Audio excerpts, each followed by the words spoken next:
Lede van 'n Afrikaner selfbeskikkingsgroep beset regeringsgrond. Suid-Afrikaners word deur 'n dubbelpandemie in die gesig gestaar en Brendan Piper gesels oor die aansoek om sekwestrasie teen hom.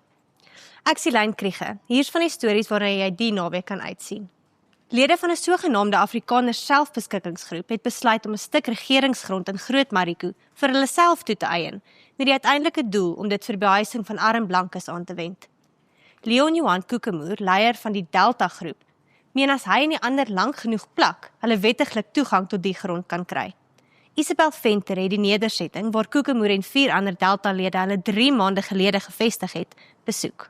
6 keer soveel mense het verlede jaar om hulp aangeklop weens 'n dubbelprobleem as vorige jare, en kenners meen soveel as 2 miljoen mense se dubbelgewoontes is onvolhoubaar.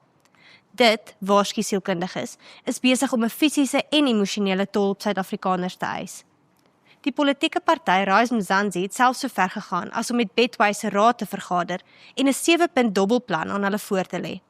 Hulle eis ook dat wetgewing verander om die bedryf beter te reguleer. Lees Sondag meer hieroor.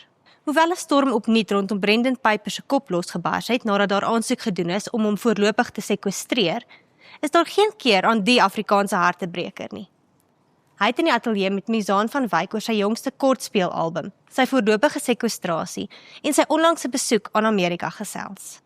'n Man van Pretoria lê nou al 2 maande lank in 'n staatshospitaal in Volksrus, terwyl sy been stuk afgesit word, omdat die wond telkens septies word.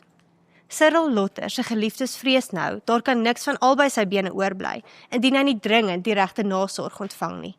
Marula Media het met sy verloofde gesels. Die invloed van kunsmatige intelligensie in die Afrikaanse musiekbedryf het vir 'n warm debat die afgelope tyd gesorg. Marula Media het by kunstenaars soos Steve Hofmeyer, Kurt Darren, Janie Bey en Herman Kleinhans ingeloer, om te hoor hoe hulle dink die nuwe verwikkelinge die bedryf gaan affekteer. Dis nie aldag dat 'n Suid-Afrikaanse naam in die eindtitels van 'n internasionale Netflix-treffer verskyn nie, maar vir die Kuilsrivier boerling, Ilde Diffley, is dit 'n werklikheid. As vervaardiger van die nuwe gewilde fliek The Woman in Cabin 10, waarin Keira Knightley die hoofrol vertolk, bewys Diffley dat Suid-Afrikaanse talent nie net plaaslik skitter nie, maar ook op die wêreld verhoog kan meeding. Marula Media het met Ilde vanuit die VSA gesels oor haar interessante beroepspad, uitdagings wat Hollywood vir buitelanders inhou, en waarom geen droom te groot is om na te jaag nie. Lees dit alles die naweek, net hier op marulamedia.co.za.